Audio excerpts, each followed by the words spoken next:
And we've got this bed here where we had garbanzo beans or chickpeas on the back side here, and we had some black-eyed peas on the front. Didn't do super, but this is the first year growing those. So what we're doing here is we're working this bed.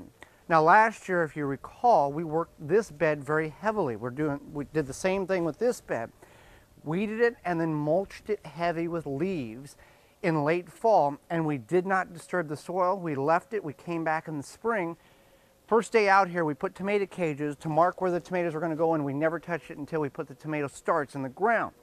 Now there is some weeds in this bed, yes, but also the leaves that we had mulched about 8 to 12 inches high has completely vanished, and they broke down and they went in the soil. So the concept is the same over on this bed. Now this is a lot of work, but it's one bed a year that we're doing, and it makes a tremendous difference on the weeds that come up the following year. Now these tomato plants will get removed here in the next couple of weeks, and we'll mulch heavy again with leaves, with the intentions of the more leaves we put on top, the less the seeds of weeds will be able to germinate because of the lack of sunlight.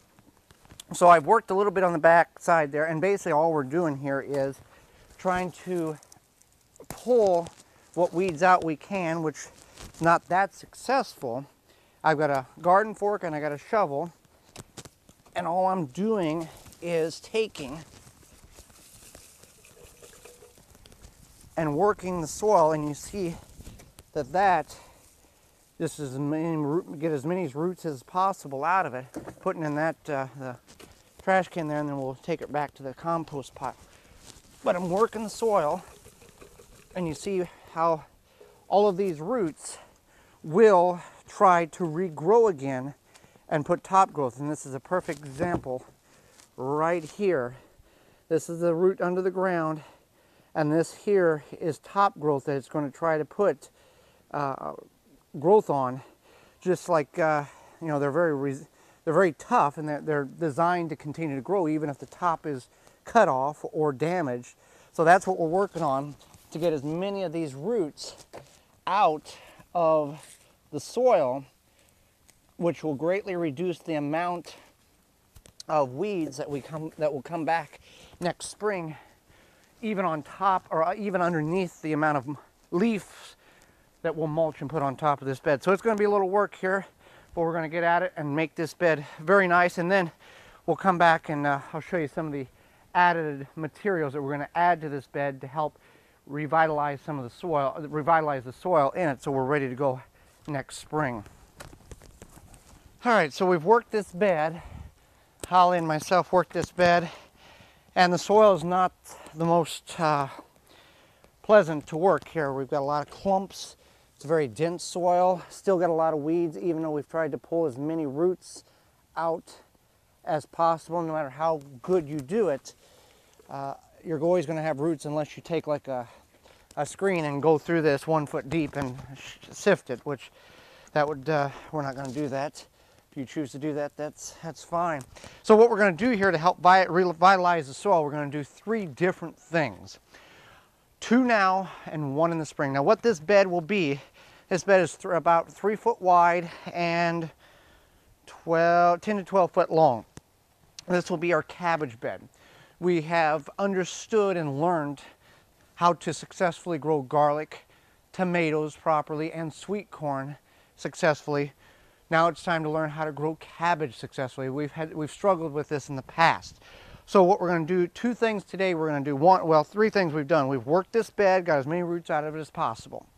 Secondly, we're going to take these coffee grounds that we got from our local coffee shop and add to this bed. If you don't have the resource of free coffee grounds, you may have the resource of good rotted manure, and that will also work well in this. Typically with coffee shops, you call them up and say, hey, I'm a gardener, I'd like some old coffee grounds. Can I just bring a bucket in, you fill it up, and I'll pick it up the next day. We've never had a problem with anybody that we've called. So we're going to begin to add these coffee grounds and the filters to the bed here, and then we're going to work it into the bed. And you think, well, this seems like a lot of coffee grounds, and it is. Coffee grounds have some nitrogen in it, and it's a great food for worms. All right. So now what I'm going to do here is I'm going to work this or level this out as best I can across the whole bed, work it in, and then we will go ahead and go to the next step in our soil building process. All right, so what I'm doing here, I've leveled them off. I've leveled the piles of coffee grounds off, in addition to leaving the filters, because that'll all break down. Now, I'm not working that into the soil, and for two reasons. One, over the next 6 months, before spring comes, we're going to have rain, we're going to have precipitation, we're going to have snow, and this will gradually work itself down. Now, if I wasn't going to add compost on top of this, I would definitely work it into the soil to get it below grade level for the worms and the microorganisms to start breaking it down. Since I'm going to add compost, I don't need to do that because I'm putting a layer of soil on top of this, and all together it will work down and begin to break the soil clumps and loosen the soil up in this bed. So I've got 2 bags of certified leaf compost that I am going to add to the bed here.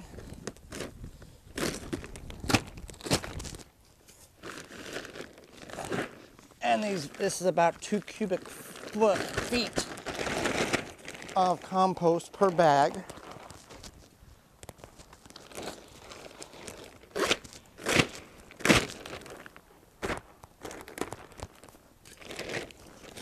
And I'm just going to try to level it off to the point where I've got about an inch or so of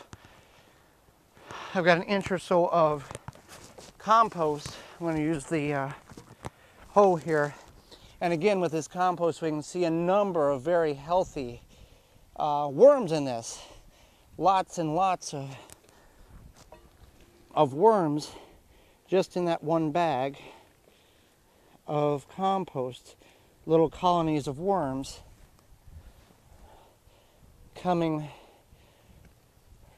in the bag there, which is really nice.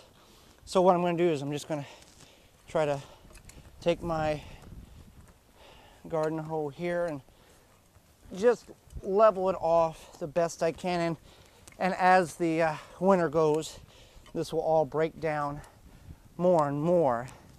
And then prior to winter, this is another step I guess I didn't incorporate into it. What we'll do is when the leaves fall, we're going to put about 1 foot of leaves on top of this bed to just put everything together, because leaves are very nutrient dense natural material in addition to the compost and the coffee grounds, and it's working this bed. It's going to really help the success of the cabbage, and we'll probably the cabbage that we're going to grow in the spring. In addition to all of that, in the spring prior to planting, we're going to soak the bed down with Authentic Haven brand Moo-Poo Tea, which is a soil conditioner which will tie everything together and will allow us to have successful and healthy and large cabbage for next year. For more information, please visit thewisconsinvegetablegardener.com.